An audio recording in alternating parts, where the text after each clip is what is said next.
There comes a point where discipline is no longer the challenge. You already know how to show up. You already know how to work in silence. You already know how to endure discomfort. The struggle now is different. It is internal. It is subtle. It is dangerous. It is the struggle between growth and identity. You are no longer the person you used to be, but you are not yet fully aligned with who you are becoming. This creates tension, a quiet friction that never fully disappears. You feel it in moments of hesitation, in moments of restraint, in moments where you could act smaller but choose not to. This is the phase where many people sabotage themselves without realizing it, not because they lack discipline, but because they lack permission. Permission to outgrow old versions of themselves.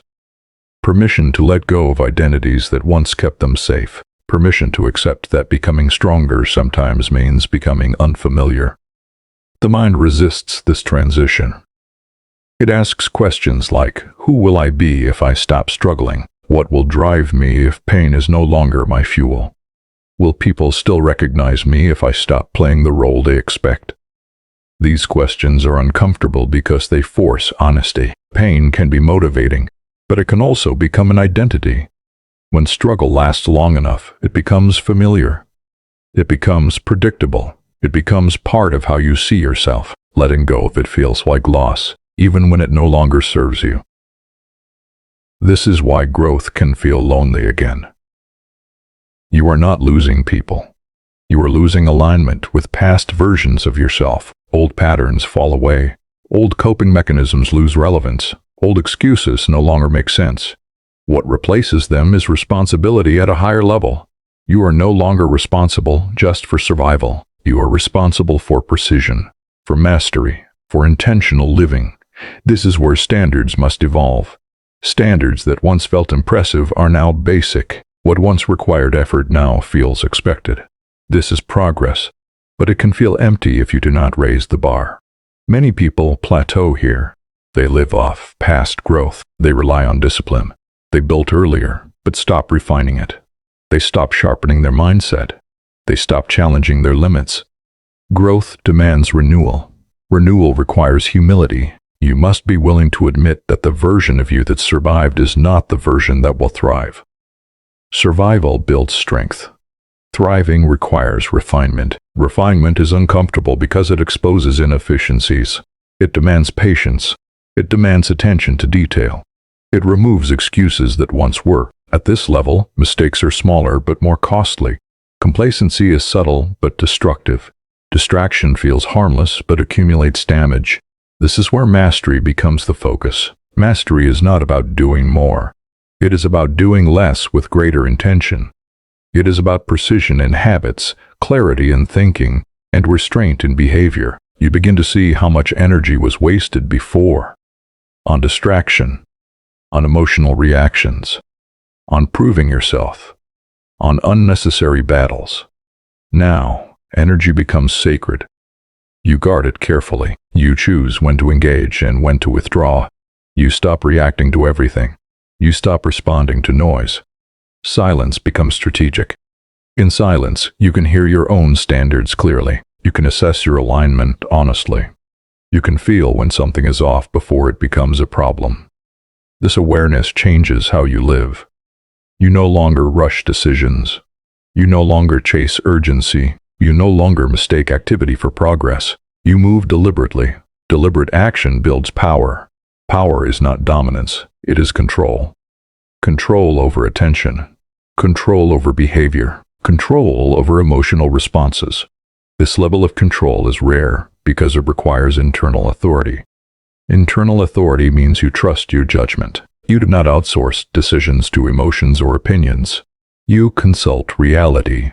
You observe patterns. You choose intentionally. This is when confidence becomes quiet and grounded. You no longer need reassurance. You no longer seek permission. You no longer fear being misunderstood. You accept that not everyone will understand your path, and you are no longer bothered by it. Understanding becomes optional. Alignment becomes essential. At this stage, loneliness may appear again, but it feels different. It is not emptiness. It is space. Space to think clearly. Space to plan deeply. space to build without interference. Many people fear this space because it removes distraction. It reveals truth. It shows you exactly where you stand. But if you can tolerate it, this space becomes your advantage. In this space, you refine your mindset. You stop thinking in extremes. You stop catastrophizing setbacks.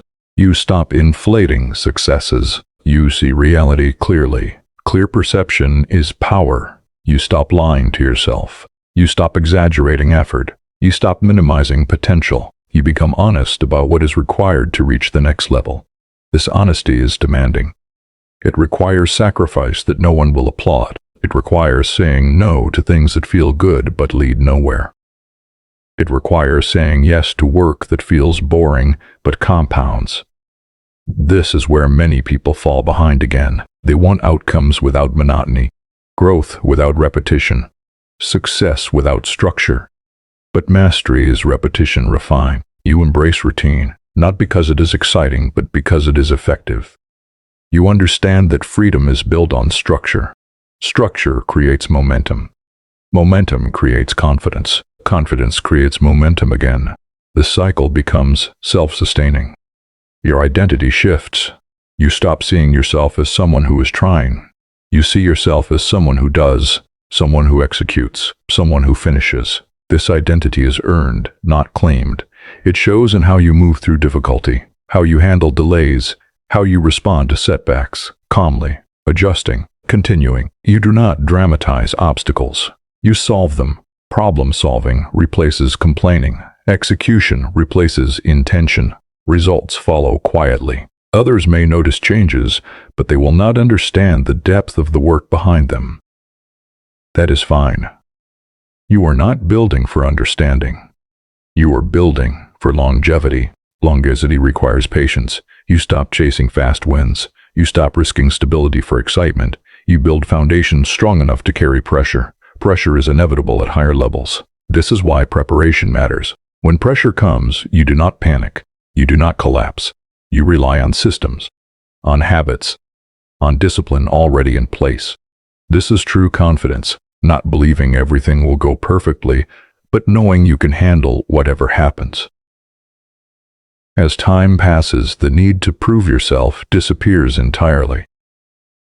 You do not measure yourself against others. You measure yourself against your standards.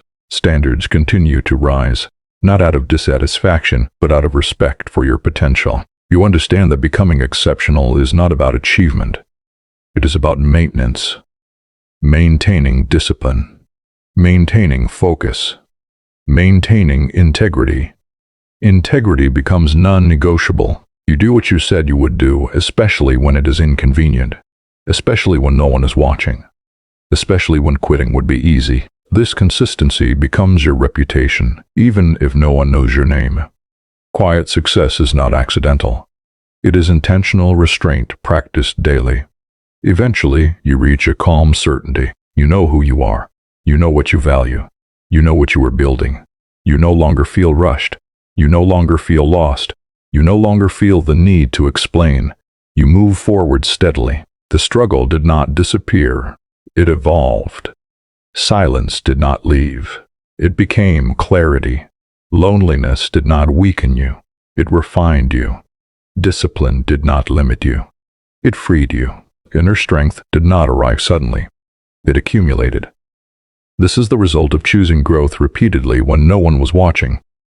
This is quiet mastery.